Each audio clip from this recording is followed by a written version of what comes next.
Meus queridos alunos do nono ano, vamos iniciar hoje a nossa primeira aula online de Geografia, estudando em casa.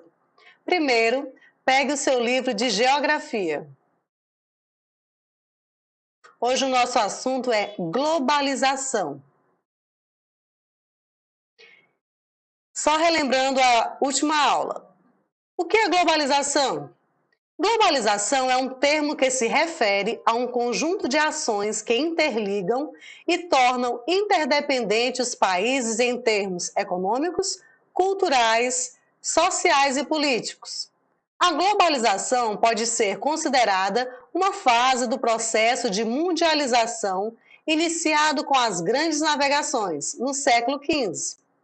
Desde então, ocorreu a integração de praticamente todas as regiões do planeta no sistema no mundo, além da expansão do capitalismo, do comércio, que atualmente atingiu sua escala planetária.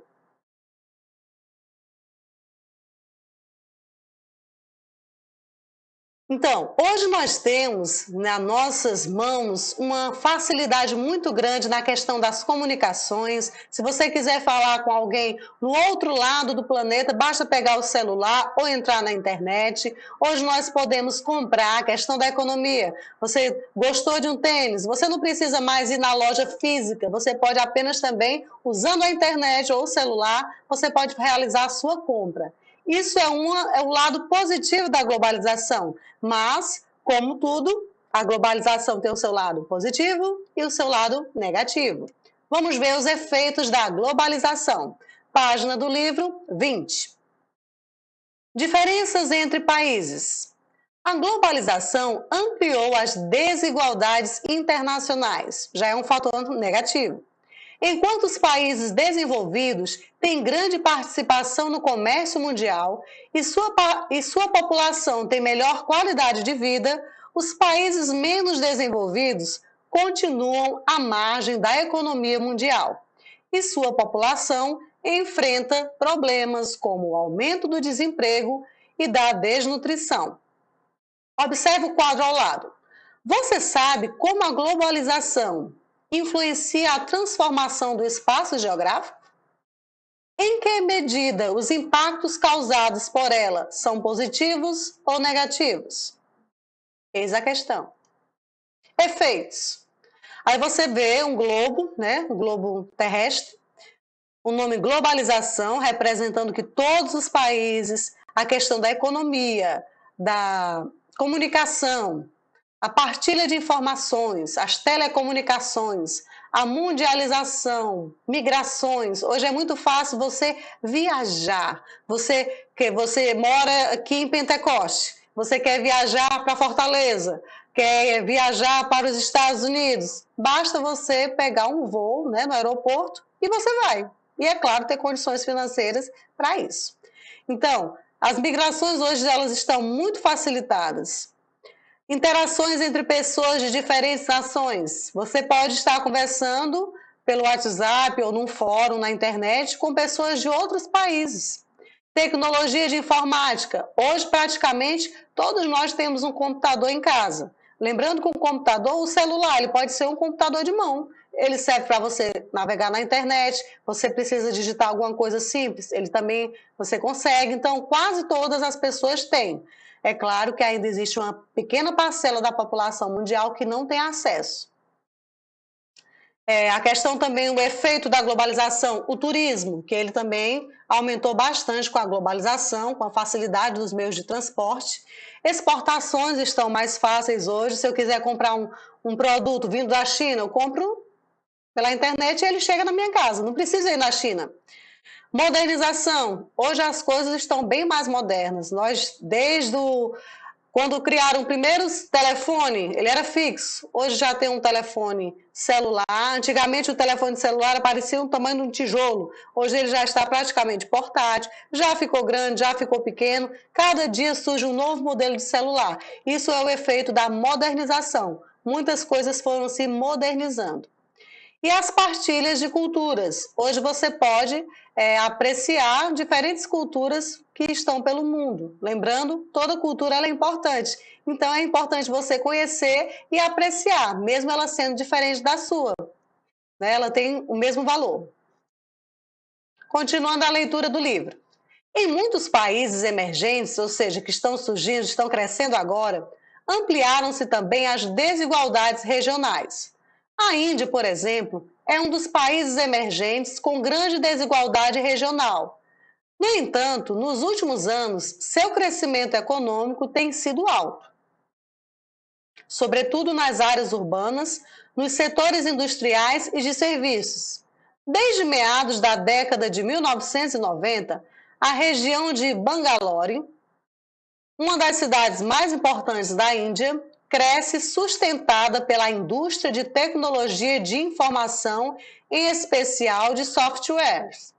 O crescimento econômico da região é fruto de investimentos em educação, da especialização da mão de obra e de facilidades para a instalação de empresas estrangeiras. Percebam que para um país crescer, um dos objetivos, um dos meios, e com certeza o mais certeiro, é investir na educação. Educação é tudo.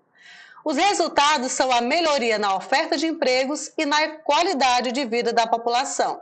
Abaixo você vê uma imagem, vamos à leitura do que fala sobre a imagem. O crescimento econômico da Índia tem beneficiado as populações das maiores cidades do país. No entanto, as desigualdades socioeconômicas persistem, como é possível ver pelo contraste entre os habitantes, entre as habitações precárias e os modernos edifícios. Consequências do processo de globalização. Agora nós iremos ver separados os aspectos negativos e os aspectos positivos. Acompanhe comigo. Aspectos negativos: acentuação das desigualdades entre nações, processo de aculturação, ou seja, perda da sua cultura, da cultura local, maior dependência das nações em desenvolvimento, maior dependência das nações em desenvolvimento e pobres aos países desenvolvidos, degradação ambiental e social. Aspectos positivos: avanço tecnológico em escala mundial, disseminação das informações em escala global, disseminar, espalhar, chegar mais rápido, aumento da população de bens, aumento da produção de bens e serviços. Página 21 do livro. Mudanças no mundo do trabalho. No mundo globalizado, o desenvolvimento econômico e tecnológico dos países e o papel que estes desempenham na divisão internacional do trabalho influenciam nas características do mercado de trabalho, tais como a quantidade de postos de trabalho, os custos de mão de obra e os tipos de emprego disponíveis. Pois o mercado de trabalho ele vai se tornar também, com a globalização, muito mais competitivo. Quanto mais você é preparado, qualificado, vai ter emprego para você. E aqueles que não tiveram acesso ao mesmo tipo de qualificação e preparo vão ficar sem emprego. Com as tecnologias desenvolvidas na revolução técnico-científica e a importância da pesquisa científica nas atividades industriais, surgiram novas profissões e postos de trabalho que exigem alta qualificação e mão de obra especializada, principalmente nos países mais desenvolvidos. Observe o quadro ao lado. Disparidades no mercado de trabalho global. O baixo custo da mão de obra nos países menos desenvolvidos estimula as empresas multinacionais a distribuir sua produção por diferentes países. Com certeza, as empresas multinacionais, que são ricas, milionárias, vão querer investir nos países mais pobres, porque a mão de obra lá também vai ser mais barata. E para ela isso é lucro. Entre os fatores que propiciam essa situação, destacam-se o pouco rigor das leis trabalhistas, a grande disponibilidade de força de trabalho e o trabalho informal sem a proteção das leis trabalhistas. Continuando a leitura. Além disso, a internacionalização da produção industrial e a necessidade de aumentar a produtividade fizeram grande parte da mão de obra empregada na indústria e nas áreas rurais ser substituída por máquinas e robôs de alta tecnologia, ou seja, mecanização da produção. Quanto mais máquinas e robôs são utilizados, menos força humana, trabalho humano é necessário. E isso ocorre o quê? O desemprego estrutural. Muitos trabalhadores ficam sem emprego. Embora novos tipos de trabalhos tenham sido criados, os trabalhadores não especializados têm mais dificuldade em encontrar colocação e obter melhorias nas condições de trabalho. Além disso, a acirrada competição entre os países motivou a redução de vagas em setores econômicos de alguns países. Os trabalhadores especializados e sindicalizados dos países desenvolvidos, por exemplo, perderam força nas negociações com as empresas por causa da migração dos negócios para os países emergentes, ou seja, para os países que estão em desenvolvimento, mais pobres, onde a mão de obra é mais barata. Continuando. Apesar da diminuição dos postos de trabalho nas indústrias, houve aumento no setor terciário da economia. O que é esse setor? É o setor que engloba a prestação de serviços como o turismo e o financeiro. Esse processo, conhecido como terceirização, é uma tendência mundial tanto em países mais desenvolvidos quanto em países menos desenvolvidos. Porém, ele pode ser acompanhado pela precarização do trabalho, já que há novas modalidades de prestação de serviços que não são regulamentadas por lei, permitindo que trabalhadores não tenham seus direitos assegurados. Aí você vê embaixo, a imagem, vários trabalhadores aqui no Brasil. No Brasil, as novas tecnologias provocaram a redução de muitos postos de trabalho, tanto nas áreas urbanas, com a substituição da mão de obra humana por máquinas e robôs, quanto nas áreas rurais, com o processo de modernização do campo, a partir da década de 60. Além disso, a crise econômica faz aumentar o desemprego. Na foto você vê pessoas buscando emprego em Curitiba, em 2016. Página 22 do livro. Acompanhe comigo a leitura. Transformações na produção agropecuária. A globalização por meio do comércio exterior e a urbanização, com o aumento da demanda por alimentos e produtos, promoveram grandes modificações nas atividades agropecuárias. A mecanização do campo ocasionou a diminuição dos postos de trabalho e um intenso êxodo rural, ou seja, as pessoas, por não ter mais emprego no campo, tiveram que ir para a cidade à procura de emprego. Isso é êxodo, saída do campo para morar na cidade. E o aumento da produtividade. Além disso, a escolha dos cultivos e das criações geralmente leva em consideração a importância dos produtos para o comércio exterior, os commodities, principalmente em grandes propriedades que empregam alta tecnologia, o que diminui a diversidade das espécies cultivadas. Ou seja, só produz aquilo, o campo só vai produzir aquilo que é necessário à empresa, e não vários tipos de produto. Então, é um plantio com o objetivo de venda de exportação. Dentro da nova lógica do comércio mundial, a questão da desigualdade de acesso aos alimentos se evidenciou nos últimos anos nos países cuja economia é majoritariamente agroexportadora, ou seja, planta para exportar, sem levar em conta a população local e a sua necessidade de uma variedade de produtos.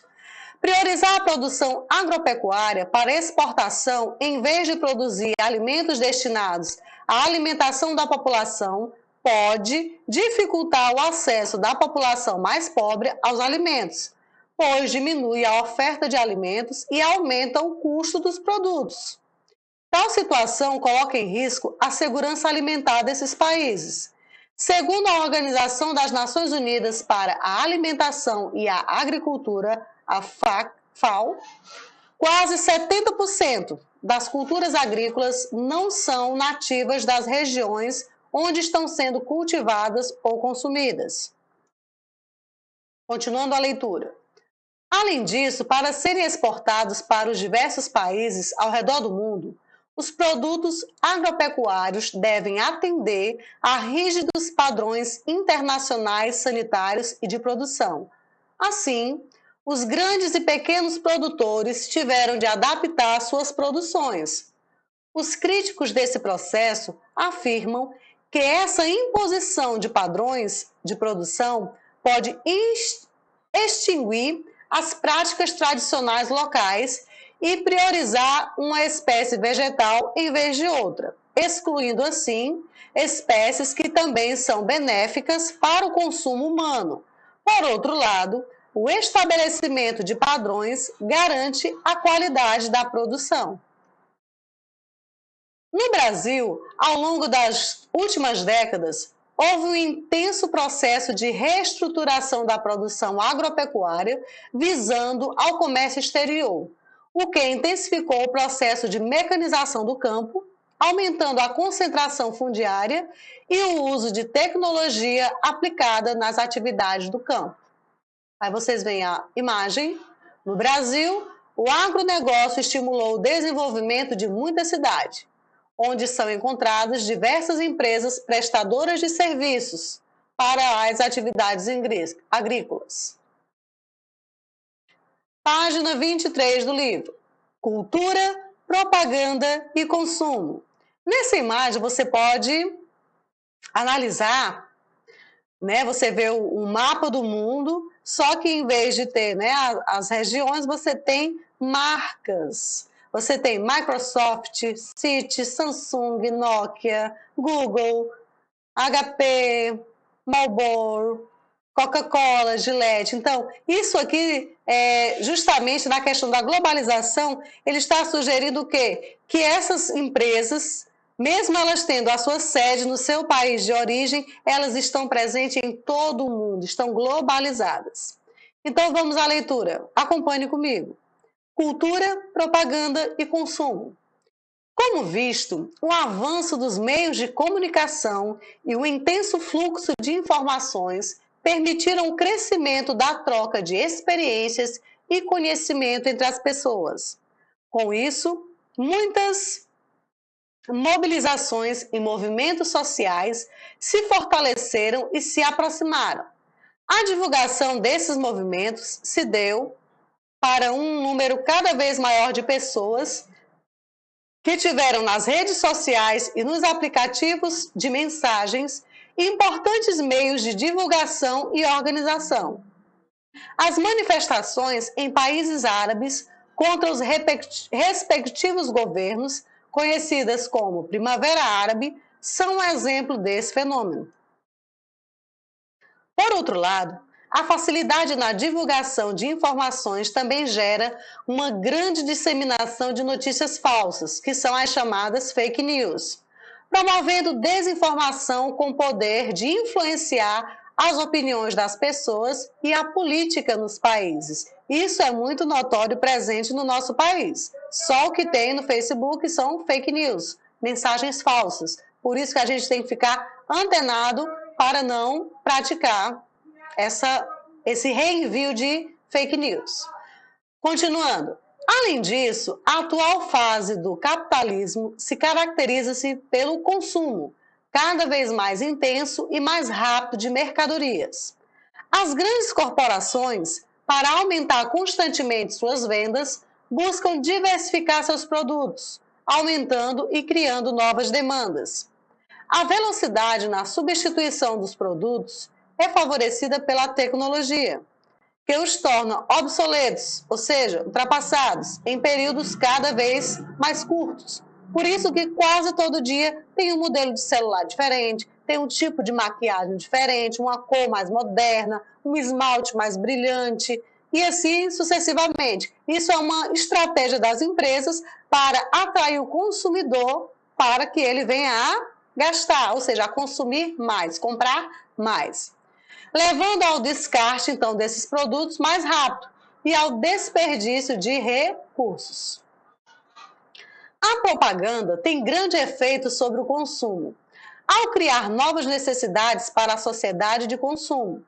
Essas novas necessidades, por sua vez, estão cada vez mais padronizadas. Assim, um produto visa atender ao mercado mundial e a propaganda também procura atingir os consumidores em diferentes cantos do planeta.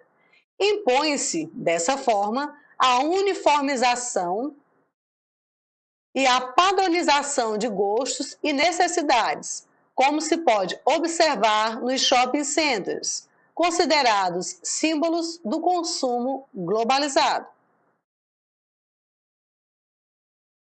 Aí nós vemos vários celulares, né, jogados aí no descarte. Vamos à leitura. Uma das consequências do padrão atual de consumo é o aumento do descarte de lixo, especialmente o lixo eletrônico, como celulares, baterias, monitores, entre outros. Esse tipo de lixo é muito poluente, pois contém substâncias tóxicas que podem contaminar o solo e a água. Descarte de lixo eletrônico em Chiang Rai, Tailândia, foto de 2017. Quadro azul. Padrões no mundo globalizado. Vamos à leitura. A influência que os países exercem uns sobre os outros no mundo globalizado não é igualitária, ou seja, isso não ocorre de forma igual. Países mais influentes economicamente costumam ter seus costumes e padrões mais difundidos entre a população mundial. Desse modo, os padrões de consumo, de beleza, de estilo de vida, entre outros, dessas potências dominantes são replicados. Um exemplo, a maioria dos filmes que nós consumimos, ou seja, assistimos, eles são filmes americanos. E toda aquela questão da vestimenta, forma de falar, ela é muito replicada, ela é muito reproduzida pelos jovens atualmente. Atualmente, os padrões de consumo exigem cada vez mais o consumo de produtos tecnológicos da forma mais atualizada possível. O padrão de beleza corresponde ao de pessoas magras, de pele, cabelos e olhos claros, em conformidade com a dominância cultural europeia. Aí vocês têm duas perguntinhas. Primeira, os padrões de consumo e de beleza atuais afetam ou não o seu cotidiano? Segunda, discuta, pense, reflita sobre os impactos causados pelos padrões atuais de consumo e de beleza, como eles podem ser prejudiciais ao meio ambiente e à saúde das pessoas. Esses dois questionamentos são muito importantes. Vamos continuar. Atividade. Pronto. Daqueles dois quadros azuis, eu retirei apenas só duas perguntinhas. Atividade de geografia, coloque o seu nome, número e o nono ano no qual você pertence, ou nono A, B ou C. Primeira pergunta. Os padrões de consumo e de beleza atuais afetam ou não o seu cotidiano? Explique com exemplos. 2. Você acredita que os impactos causados pelos padrões atuais de consumo e de beleza podem ser prejudiciais ao meio ambiente e à saúde das pessoas? Você vai responder.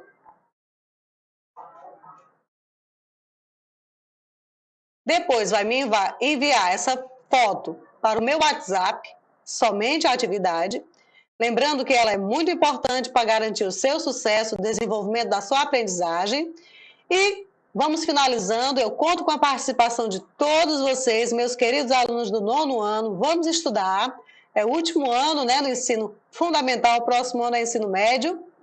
Então, vamos com garra, força, continuar estudando. Façam a minha atividade e envie para o meu WhatsApp. E aqui eu finalizo o Estudando em Casa.